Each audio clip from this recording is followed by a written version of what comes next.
요아스가 참 어린 나이에 왕위에 올랐습니다. 1절 말씀 그대로 한다면 요아스가 왕위에 오를 때 나이가 불과 7세였습니다. 7살 나이로 이스라엘 유다의 왕이 되었다는 것이죠. 참 기구한 운명이기도 합니다. 참 철이 없는 이 나이에 한 나라의 왕이 되었다니. 물론 그 어린 나이에도 참 상처가 많았을 것입니다. 어머니의 사랑을 충분히 받지 못하고 정말 이 세상을 어지럽혔던 아달리아의 소나기에 치마폭에 쌓여서 어린 시절을 보내고, 그리고 이후에 이 어린 나이에 왕이 올라왔을 때 이 심적인 부담감 얼마나 컸겠습니까? 하나님께서 함께 해 주셔야만 했습니다. 이 아이에게, 이 어린 아이에게 하나님의 영이 임하시고 또 그 옆에 좋은 사람을 붙이셔야 됐습니다. 그 가운데 가장 그에게 힘이 되었던 사람은 바로 제사장 여호야다였습니다. 여러분 1절 말씀에 7살에 즉위하고 그가 예루살렘에서 70년 동안 다스리는 동안 그의 어머니 시비아요 부엘세바 사람이더라라고 하는 또 다른 어머니가 있었지만은 그보다 그에게는 영적인 케어, 도움을 줘야 될 사람 바로 2절의 제사장 여호야다였습니다. 저 제사장 여호야다 때문에 결국 왕위에 오를 수도 있었고 제사장 여호야다로 인해서 이 어린 왕이 40년 동안 유다 땅을 다스릴 때 큰 도움과 의지가 될 수 있었다는 겁니다. 그래서 2절 말씀 보면 제사장 여호야다가 세상에 사는 동안 모든 날 동안 요아스가 여호와 보시기에 정직하게 행했다는 것입니다. 여러분 이스라엘 왕들의 기준은 좋은 왕, 나쁜 왕의 기준은 이 한 줄이라 하고요. 여호와 보시기에 어떻게 했느냐라는 겁니다. 여호와 보시기에 정직하게 행했다. 여러분 이 기준은 우리의 기준과 동일해야 됩니다. 사람 보기에 좋다, 나쁘다. 이거는 나중 문제입니다. 사람에게는 잠깐 좋게 보일 수도 있습니다. 그러나 여호와 보시기에, 그래서 우리가 내가 하나님에게 좋게 하랴, 사람에게 좋게 하랴, 그렇다면 먼저 하나님에게 좋게 해야죠. 그러나 하나님께 좋게 하는 자는 사람에게도 좋게 할 수밖에 없습니다. 이 우선순위의 문제를 분명히 둬야 됩니다. 여호와께 좋게, 여호와 보시기에 정직하게 우리의 인생을, 우리의 기업을, 우리의 가정을, 내 비전을 여호와 보시기에 정직하게 행하게 할 때 하나님께서 그 길을 인도하신다는 거죠. 그러나 오늘 이 새벽을 깨우는 12월 첫날 특별히 교훈과 은혜가 되고 싶은 하나의 적용을 좀 두고 싶은데요. 여호와 보시기에 정직하게 행하였다라고 하는 이 기준도 제한된 어떤 상황이 있었습니다. 바로 2절 다시 보신다면 여호야다가 세상에 사는 동안이었다는 거죠. 여호와 제사장 여호야다가 세상에 사는 모든 날에는 요아스가 여호와 보시기에 정직하게 행했다. 여러분 내 인생에 내 옆에 누가 있느냐 이거 참 중요합니다. 정말 나를 위해서 중보하고 내가 정말 여호와 보시기에 바른 길을 갈 수 있도록 나에게 영적인 기도와 충고와 도움을 줄 사람이 있어야 되죠. 여러분 저는 제가 제사장 여호야다의 역할을 우리 홍은절교회 가족들에게 하기를 원합니다. 제가 기도하는 동안, 제가 목회하는 동안, 제가 살아있는 동안 하나님 이 백성들이 여호와의 길을 걷게 하여 주시고 여호와 보시기에 정직한 인생을 살게 하여 주시옵소서. 그리고 결국 그 기도 때문에 그 목회 그 열정 때문에 여러분들의 삶이 그렇게 바른 길을 가실 수 있는 그런 은혜가 있기를 주의 이름으로 축원합니다. 제가 이렇게 말씀드리는 것은 저 역시 마찬가지입니다. 제가 바른 목회를 할 수 있도록 정직한 목회를 할 수 있도록 하나님의 영광과 하나님의 기뻐하는 목회를 할 수 있도록 여러분들도 저를 위해서 기도해 주셔야 돼요. 이 자리에 있는 새벽을 깨우는 여러분들이 서로 간에 그 역할을 하는 거죠. 그래 기도하는 사람들이 서로를 깨우고 기도하는 사람들의 중보의 기도가 서로를 향해서 바른 길로 여호와 보시기에 정직히 행할 수 있도록 서로가 힘이 되고 의지가 되시기를 우리 주 예수님의 이름으로 축원합니다. 여러분 1장 24장 4절 말씀으로 볼까요? 그 후에 요아스가 여호와의 전을 보수할 뜻을 줬습니다. 여러분 성전이 무너졌습니다. 아달랴가 여러분 6년 동안 이 나라를 엉망으로 만들고 그리고 성전을 어지럽혔습니다. 여러분 부재, 단임 목사가 부재고 아니면 교회 분쟁이 있고 또 아니면 여러 가지 어려움이 있을 때 교회가 정말 힘이 들죠. 그 기간 동안 정말 빈틈이 많았을 것입니다. 근데 이제 이 어린 요아스도 마음에 감동이 와서 뜻을 세웠습니다. 그 뜻은 바로 여호와의 전을 보수하겠다는 아주 좋은 마음을 주셨죠. 그런데 문제는 여러분 우리의 마음도 그럴 때가 있는데요. 5절 말씀 쭉 읽다 보면 하나님의 전을 수리할 돈을 거두고 그리고 그 일을 빨리 하라 명합니다. 여러분 성전을 맡은 자가 레위 사람들 아닙니까? 그런데 여러분 5절 하반절 보실까요? 돈을 거두고 그 일을 빨리 하라 하였으나 레위 사람이 빨리 하지 아니한지라. 빨리 했으면 좋겠는데 빨리 되지 않는다는 겁니다. 여러분 우리에게도 이럴 때가 있습니다. 하나님 빨리 했으면 좋겠는데 왜 빨리 안 되죠? 제가 기도했는데 왜 빨리 응답이 안 되죠? 이거 하나님이 기뻐하시는 뜻이라고 제가 생각하는데 제가 이렇게 열심히 하는데 왜 이렇게 빨리 안 되죠? 우리 한국 사람들이 빨리빨리 참 좋아하지 않습니까? 빨리 안 된다는 거예요. 빨리. 이게 하나님의 뜻이 분명한데 왜 안 될까? 하나님의 전을 보수하는 게 얼마나 좋은 일인데 왜 안 되지? 여러분 이 마음이 들 때 6절 말씀에 여러분 요아스에게는 누가 있었다고요? 제사장 여호야다가 있었다는 것입니다.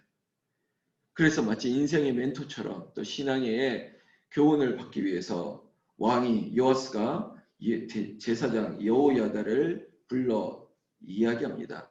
이러이러한데 레위 사람들이 시켜서 이 일을 하려고 하는데 잘 안 됩니다. 이 얘기를 한 거죠. 마치 신앙 상담을 하듯이 고백을 하는 겁니다. 우리 성도들이 목사님 이런 일이 있습니다. 이렇게 해야 되는데 어쩌면 좋겠습니까? 그리고 7절 말씀에 요아스가 제사장 여호야다에게 이 정당성을 얘기합니다. 이렇게 하는 일은 악한 아달랴가 성전을 무너뜨리고 엉망으로 만들었는데 바알의 잔재가 이 성전 안에 있는데 이거 깨끗하게 해야 되지 않겠습니까? 개혁의 정당성을 얘기하고 설득합니다. 마음을 모읍니다. 그러니까 8절부터 이에 왕이 말하여 한 궤를 만들어 제사장 여호야다가 지혜를 주는 거죠. 그렇다면 우리가 마치 성전 건축 헌금을 합시다. 우리가 한 마음으로 뭔가를 기금을 모아봅시다. 성전궤를 저 밖에 두고 자발적으로 우리 백성들이 참여할 수 있게 합시다. 이렇게 서로 마음을 모으고 하나님께서 은혜를 주십니다. 10절 말씀. 모든 방백들과 백성들이 기뻐하며 마치기까지 돈을 가져다가 궤에 던지니라. 여러분 하나님께서 은혜를 주시고 제사장과 왕이 먼저 마음을 모으고 이 일을 위하여 합심하다 보니까 온 나라 방백들과 백성들도 자원하는 마음으로 기뻐하는 마음으로 헌금을 하는 것입니다. 여기에도 10절에도 우리에게 교훈이 있습니다. 궤에다가 성전 궤에다가 돈을 드리는 것 이게 봉헌이죠. 이게 연보고 이게 헌금이죠. 헌금의 가장 중요한 가치는 뭐냐면 당연히 하나님께 드리는 거죠. 그리고 그 하나님께 드리는 마음은 오늘 이들과 같은 것입니다. 기뻐하여 드리는 거죠. 자발적으로 기뻐함으로 이 일을 하는 거예요. 언제까지냐면 성전을 보수하는 이 일이 마치기까지 궤에다가 그들이 헌금을 하고 있는 것입니다. 사랑하는 성도 여러분, 오늘 우리에게 있어서 나에게 주신 것이 주의 것임을 인정할 때 하나님 앞에 기꺼이 들을 수 있고 또한 즐거움으로 드릴 수 있는 것이에요. 여러분 이것이 헌금의 강요라고 생각하지 마시고 우리의 신앙의 고백이 되게 하셔서 하나님 기뻐하여 드리는 자를 하나님께서 또 풍성히 채워주시는 것. 하나님이 없어서 달라는 거 아니시죠. 만유의 주께서 우리의 헌금의 그 가치의 많고 적음을 하나님 기뻐하지 아니하셔요. 우리의 중심을 보시는 거예요. 그리고 중심을 통해서 우리에게 더 좋은 것을 주시는 것이죠. 사랑하는 성도 여러분, 12월 첫날 우리의 인생 가운데 우리가 성탄의 기쁨대 동방박사의 세 가지 예물을 보듯이 하나님 기꺼이 기뻐함으로 달려와서 드릴 수 있는 마음처럼 하나님께서 그 마음을 보시고 하나님이 그들의 생명을 보존하여 주시고 돌아가는 길을 지켜주시고 그 길을 비추시는 것처럼 이 특별히 새벽을 깨우는 12월의 첫날 이 온라인으로 또 현장에 계신 모든 인생들 가운데 하나님께서 좋은 것으로 만족해 주시기를 예수님의 이름으로 축원합니다. 여러분 결국은 12절에 왕과 여호야다가 이 돈을 가지고 여호와의 집을, 여호와의 성전을 보수하기 시작합니다. 견고하게 세웁니다. 기술자들을 동원합니다. 여러분, 왕이 그리고 제사장이 어떻게 기술자겠습니까? 제가 어떻게 이런 인테리어를 하고 제가 세상 일을 할 수 있겠습니까? 제가 못하는 게 있어요. 그러면 돈을 써야 되는 겁니다. 그리고 누군가는 협력을 해야 되는 거예요. 제가 팔방미인은 아니잖아요. 제가 모든 것을 다 할 수 있는 게 아니잖아요. 오늘 성경에 보면 13절에 기술자들이 맡아서 수리하는 공사가 점점 진척되는 거예요. 은사가 그래서 중요한 거예요. 은사는 다양한 거죠. 손이 있고 팔이 있고 그러나 몸은 하나고 그 은사를 통해서 하나의 몸을 만들어가는 것처럼 저는 우리 교회에 어떤 은사들이 있습니다. 노래하는 은사, 악기를 하고 또 섬기고 봉사하고 그리고 누군가를 기쁘게 하고 다양한 은사들이 있는데 이 모든 은사들을 서로가 합력함으로 말미암아 하나님의 교회를 또 하나님의 영광을 위하여 그렇게 세워가는 역사가 있기를 예수님의 이름으로 축원합니다. 그랬더니 여러분 성경 13절 9절에 보면 공사가 점점 진척됨으로 점점 잘 되고 있다는 겁니다. 진척되는 거예요. 아무리 돈이 많아도 안 되는 일이 마음을 모으고 기도하고 같은 마음과 같은 뜻으로 합력하다 보니까 안 되는 일이 되기 시작하는 거예요. 이겁니다. 가정 안에도 서로 마음을 모을 때 하나하나 되어가는 일이 생깁니다. 교회도 마찬가지죠. 같은 마음과 같은 뜻이 될 때 점점점 되어가는 거예요. 지금 우리 교회의 역사가 그래요. 같은 마음과 같은 뜻으로 시작했던 이 일들이 하나님께서 교회를 세우게 하시고 구석구석마다 하나님께서 손길이 여러 사람을 통해서 닿게 하시고 어려울 때마다 이기게 하시는 것이 바로 이런 역사라는 것이죠. 그리고 결국은 성경 13절 마지막 구절 견고하게 하니라 이전 모양대로 견고하게 하니라 하나님께서 그렇게 6년 잃어버렸던 세월 6년의 세월을 하나님께서 다 보상하고도 남았다는 것입니다.